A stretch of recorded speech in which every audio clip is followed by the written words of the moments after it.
नमस्कार, आप सबका स्वागत है हमारे चैनल नेक्स्ट 9 न्यूज़ पर। मेरा नाम है दीपक गुप्ता। राजस्थान की सियासी सत्ता में भारतीय जनता पार्टी को लेकर भी सवालात खड़े हो गए हैं कि उनकी तरफ से आखिर सीएम चेहरा कौन होगा।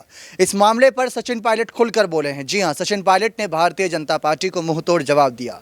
बीच में खबरें कुछ ऐसी थी कि सचिन पायलट कांग्रेस पार्टी के फैसलों से नाराज हैं और बीजेपी की ओर रुख कर सकते हैं, लेकिन अब उनके बयान इस बात का दावा कर रहे हैं कि वो सीएम पद की लड़ाई के बीच यहां पर बीजेपी की ओर तो कतई नहीं जाने वाले, कांग्रेस के साथ ही बने रहेंगे और आने वाले विधानसभा चुनाव के दौरान अपने आप को ही सीएम चेहरा बनाते नजर आएंगे। क्योंकि अगर देखा जाए कांग्रेस पार्टी में तो दो बड़े ऐसे चेहरे जिनके बीच ये दांव पे लगा हुआ है कि आखिर सीएम कौन बनेगा 2023 में। एक नाम है अशोक गहलोत, दूसरा नाम है सचिन पायलट। रघु शर्मा, बीडी कल्ला, सीपी जोशी, ऐसे कई सारे नाम थे जिनको हवा मिली थी बीच में, लेकिन अचानक से वह हवा थम सी भी गई थी।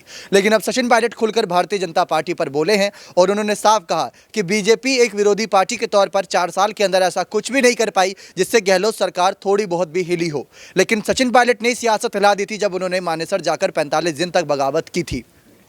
उसके बाद अब जिस तरीके से उन्होंने ये कहा कि बीजेपी के पास कम से कम 10 से 12 ऐसे चेहरे हैं जो खुद सीएम बनना चाहते हैं। वसुंधरा राजे की बात करें तो उनको भी आड़े हाथ लेते नजर आए, उनको लेकर भी कई सारे सवालात खड़े किए। लेकिन जिस तरीके से भारतीय जनता पार्टी को लेकर उन्होंने बात कही कि यहां पर ही कई सारे गुट बने हुए, तो साफ पता चल रहा है कि सचिन पायलट की नजरें बीजेपी की ओर भी बनी हुई थी। क्योंकि 2020 में यह बात कही गई थी कि पायलट को जो पूरी तरीके से समर्थन था विधायकों का वहां तो मिला हुआ था, लेकिन वो बीजेपी की तरफ इस वजह से नहीं गए क्योंकि वहां पर पहले से ही कई बड़े धुरंधर नेता बैठे हुए हैं जो खुद सीएम बनने की चाह दिखा रहे हैं। तो ऐसे में सचिन पायलट का नंबर बहुत बाद में आता है। जैसे मान लीजिए मध्य प्रदेश में शिवराज सिंह चौहान सीएम बने और ज्योतिरादित्य सिंधिया को एक विधायक पद पर रखा गया और कैबिनेट में जगह दी गई।